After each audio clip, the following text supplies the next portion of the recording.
வணக்கம். எல்டர் பிராக் உடன் come study வித்க்கு வரவேற்கிறோம். இன்று நாம் 1 சாமுவேல் 26 முதல் 28 வரை பார்க்கப் போகிறோம். அதிகாரம் 26. மீண்டும் வனாந்தரத்தில் இருள் இறங்கியுள்ளது. சவுல் இன்னும் தாவீதைக் வேட்டையாடிக் கொண்டிருக்கிறான். அவனுடன் 3000 தேர்ந்தெடுக்கப்பட்ட மனிதர்கள் இருக்கிறார்கள். ராஜா பாளையத்தின் நடுவில் தூங்கிக் கொண்டிருக்கிறான். அவனுடைய அதிகாரத்தின் அடையாளமான அவன் ஈட்டி அவன் அருகில் நிலத்தில் ஊன்றப்பட்டிருக்கிறது. ஏற்கனவே கர்த்தரின் வார்த்தையை நிராகரித்த மனிதனின் பக்கத்தில் அது இருக்கிறது. சவுல் படுத்திருக்கும் இடத்தை தாவீது பார்க்கிறான். பிறகு இருளின் மறைவில் அவனும் அபீஷாயும் பாளையத்துக்குள் இறங்கி செல்கிறார்கள். அது மூச்சை நிறுத்தும் தருணம். எல்லா படைவீரர்களும் உறங்குகிறார்கள். ராஜா வெளிப்படையாக கிடக்கிறான். ஈட்டி எட்டும் தூரத்தில் இருக்கிறது. இதுவே அந்த நேரம் என்று அபீஷாய் மெதுவாகச் சொல்கிறான். ஒரே ஒரு குத்து, நீண்ட வேட்டை முடிந்துவிடும். ஆனால் தாவீது தன் கைகளில் இரத்தம் பூண்டு அந்த சிங்காசனத்தை எடுக்க மாட்டான். தன் பக்கத்தில் இருந்த மனிதனின் கையை அவன் தடுத்து, கர்த்தரால் அபிஷேகம் செய்யப்பட்டவர் மேல்தான் கை நீட்ட மாட்டேன் என்று சொல்கிறான். சவுல் நீதிமானென்று தாவீது சொல்லவில்லை. சவுல் எந்த தீமையும் செய்யவில்லை என்று அவன் நடிக்கவில்லை. பழிவாங்குதல் தன்னுடையது அல்ல என்று அவன் சொல்கிறான்.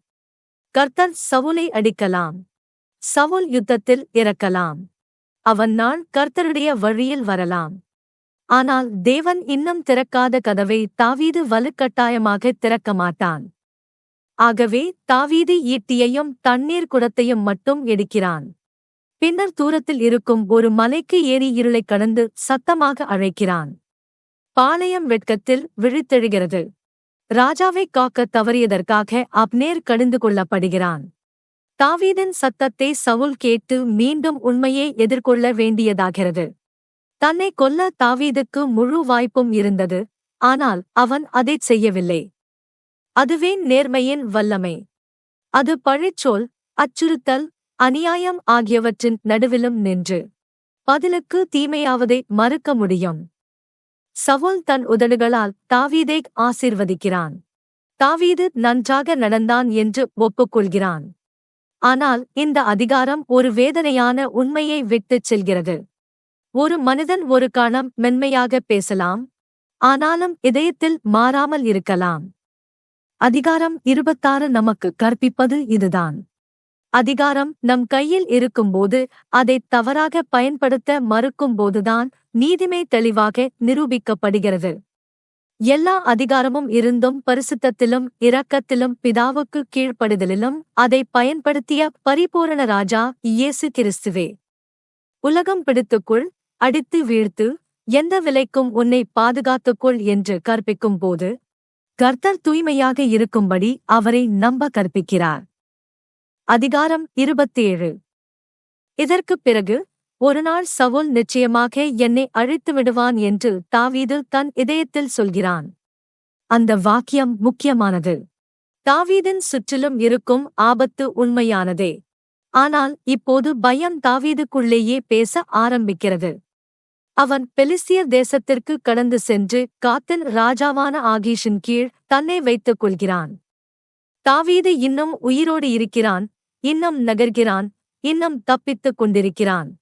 ஆனால் இந்த அதிகாரம் ஓய்வின் அதிகாரம் அல்ல.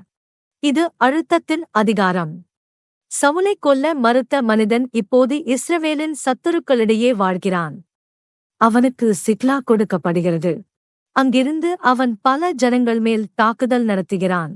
ஆனால் ஆகீஷிடம் தெரிவிப்பது, தாவீது இஸ்ரவேலுக்கு நிரந்தரமாக விரோதியாகிவிட்டான் என்று பெலிஸ்திய ராஜா நம்பும் வகையில் இருக்கிறது.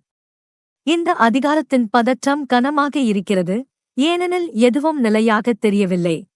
தாவீது காக்கப்படுகிறான், ஆனாலும் அவன் காலடியில் இருக்கும் நிலம் ஆபத்தானது. பயம் அவனை சமரசம், இரகசியம், சிக்கல் ஆகிய இடத்துக்கு தள்ளியுள்ளது. சீஷத்துவத்தில் இப்படிப்பட்ட தருணங்கள் உண்டு.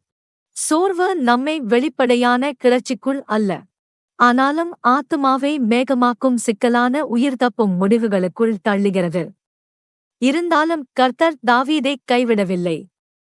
அதுவே முக்கியம். கர்த்தருடைய ஊழியக்காரர்களின் பலவீனத்தை வேதாகமம் மறைக்கவில்லை. உண்மையுள்ளவர்களுக்கு கூட பயந்த முடிவுகள் இருக்கலாம் என்பதை அது காட்டுகிறது. ஆனால் அவருடைய ஊழியக்காரர்களில் ஒருவன் அழுத்தத்தின் கீழ் இருந்தாலும் தேவன் நிலையற்ற இடங்களில் கூட தொடர்ந்து செயற்படுகிறார். தமது உடன்படிக்கை நோக்கங்கள் சிதறிப்போக அனுமதிப்பதில்லை என்பதையும் அது காட்டுகிறது. அதிகாரம் 27 குறுகிய பயத்திலிருந்து நீண்ட முடிவுகளை எடுக்காதிருங்கள் என்று எச்சரிக்கிறது. பயம் வழிநடத்தும்போது சமரசம் வளர்க்கிறது. ஆனால் நாம் நிலைகுலைந்த போதும் இயேசு கிறிஸ்து நிலையாக இருக்கிறார். அவர் இருமனத்துடன் இருப்பவர் அல்ல. அவர் பயத்தால் நடத்தப்படுபவர் அல்ல. தாவீது இன்னும் நம்பிக் கற்க வேண்டிய உண்மையான அடைக்கலம் அவரே. ஒரு நாள் நான் அழிந்து போவேன் என்று நம் இதயம் சொல்லத் தொடங்கும் போது பெலிஸ்தியர் அடைக்கலம்தான் நல்ல பதில் அல்ல. நல்ல பதில் மீண்டும் கர்த்தரிடமே திரும்புவது. அதிகாரம் 28. இப்போது நிழல்கள் மேலும் ஆழமாகின்றன. பெலிஸ்தியர் மீண்டும் யுத்தத்திற்காகச் சேருகிறார்கள். சாமுவேல் இறந்துவிட்டான். தீர்க்கதரிசியின் சத்தம் தேசத்திலிருந்து நீங்கியுள்ளது. பெலிஸ்தியரின் சேனையை சவுல் பார்த்து பயப்படுகிறான். அவன் இதயம் மிகுந்த நடுக்கமடைகிறது. அவன் கர்த்தரைக் கேட்டான். ஆனால் கர்த்தர் அவனுக்கு பதில் அளிக்கவில்லை. கனவுகளினாலும் இல்லை, யூரிமினாலும் இல்லை, தீர்க்கதரிசிகளினாலும் இல்லை. அந்த மோனம் சீரற்றது அல்ல. அது நீண்டகால கிளர்ச்சியின் அறுவடை. சவுலுக்கு முன்பே எச்சரிக்கை கொடுக்கப்பட்டது. சவுல் திருத்தப்பட்டான். கர்த்தரின் வார்த்தையை சவுல் கேட்டும் அதற்கு எதிர்த்தான். இப்போது வானம் பேச வேண்டும் என்று அவன் அவசரமாக விரும்பும் நேரத்தில் வானம் அமைதியாக இருக்கிறது. ஆகவே ஒருபோதும் திரும்பக்கூடாத இடத்திற்குத்தான் அவன் திரும்புகிறான். ஏந்தோரில் உள்ள பரிச்சய ஆவி கொண்ட பெண்ணைத் தேடுகிறான். இப்படிப்பட்டவற்றை ஒரு காலத்தில் தேசத்திலிருந்து அகற்றிய ராஜாவே இப்போது வேடமிட்டு இரவில் தடை செய்யப்பட்ட உதவியை தேடி செல்கிறான். கிளர்ச்சி பழுத்தால் அதுதான் அது செய்கிறது. அது பொதுவில் உண்மையை உடைக்கிறது. பிறகு தனிப்பட்ட இருளுக்குள் ஊர்ந்து திரும்புகிறது. இங்கே நம் திட்டப்படிப்பு உதவிகள் ஒரு முக்கிய எச்சரிக்கையை தருகின்றன. ஒரு சூனியக்காரி தன் சக்தியால் தேவனுடைய தீர்க்கதரிசியை எழுப்ப முடியாது. சாமுவேல் அங்கே இருந்திருந்தால் அது அந்த பெண்ணின் சக்தியால் அல்ல, அல்லது வேறு ஒரு ஆவி அவனைப் போல நடித்திருக்கலாம். எது இருந்தாலும் இது தேவனிடமிருந்து வரும் வெளிப்பாட்டின் முறை அல்ல. சவுல் ஒளியை கண்டுபிடிக்கவில்லை. அவன் தீர்ப்புக்குள் இன்னும் ஆழமாக இறங்கிக் கொண்டிருந்தான். அவன் பெரும் செய்தி பயங்கரமானது. ராஜ்யம் அவனிடமிருந்து எடுத்துக்கொள்ளப்பட்டது. கர்த்தர் அவனை விட்டுப் பிரிந்துவிட்டார். இஸ்ரவேல் பெலிஸ்தியருக்கு முன் விழும். சவுலும் அவன் குமாரர்களும் இறந்து போவார்கள். இதைக் கேட்டவுடன் சவுல் தரையில் விழுகிறான். ஒரு காலத்தில் ஜனங்களைக் காட்டிலும் உயரமாக நின்ற வலிமையான ராஜா இப்போது மண்ணில் சுருண்டு விழுகிறான். வெறுமையாக, பயந்து, சக்தியின்றி. இது முழு பழைய ஏற்பாட்டிலேயே மிகவும் இருண்ட காட்சிகளில் ஒன்றாகும். தேவன் சவுலைத் தவறவிட்டதால் அல்ல, சவுல் தொடர்ந்து தேவனை நிராகரித்ததால் கடைசியில் நிற்க அவனுக்கு மீதமிருந்த இடம் இருளே ஆனது. அதுவே 1 சாமுவேல் 28 கொடுக்கும் எச்சரிக்கை. இரக்கத்தின் நாளில் கர்த்தரின் வார்த்தையை கேட்க மறுக்கும் மனிதர்கள் ஒருநாள் தீர்ப்பின் நாளில் அதற்காகக் கெஞ்சியும் மௌனத்தை மட்டுமே காணலாம். ஆனால் இந்த அதிகாரம் எதிரெதிர் ஒப்புமையால் நம்மை இயேசு கிறிஸ்துவை நோக்கி தள்ளுகிறது. அவர் எப்போதும் பிதாவைக் கேட்கும் உண்மையான ராஜா. அவரில் கிளர்ச்சியும் இல்லை, வேடமும் இல்லை, பிரிந்த இதயமும் இல்லை, தடை செய்யப்பட்ட சத்தங்களைத் தேடும் இருள் பயணமும் இல்லை. சவுல் மரணத்திற்குள் இன்னும் ஆழமாக இறங்குகிறான். கிறிஸ்து மரணத்துக்குள் நுழைந்து அதை முறியடிக்கிறார். சவுல் தீர்ப்புக்குள் விழுகிறான். கிறிஸ்து தீர்ப்பைத் தாங்கி தேவனிடமுள்ள வழியைத் திறக்கிறார். ஆகவே இந்த அதிகாரங்கள் நமக்கு 2 பாதைகளை விட்டுச் செல்கின்றன. 1 தாவீதின் பாதை.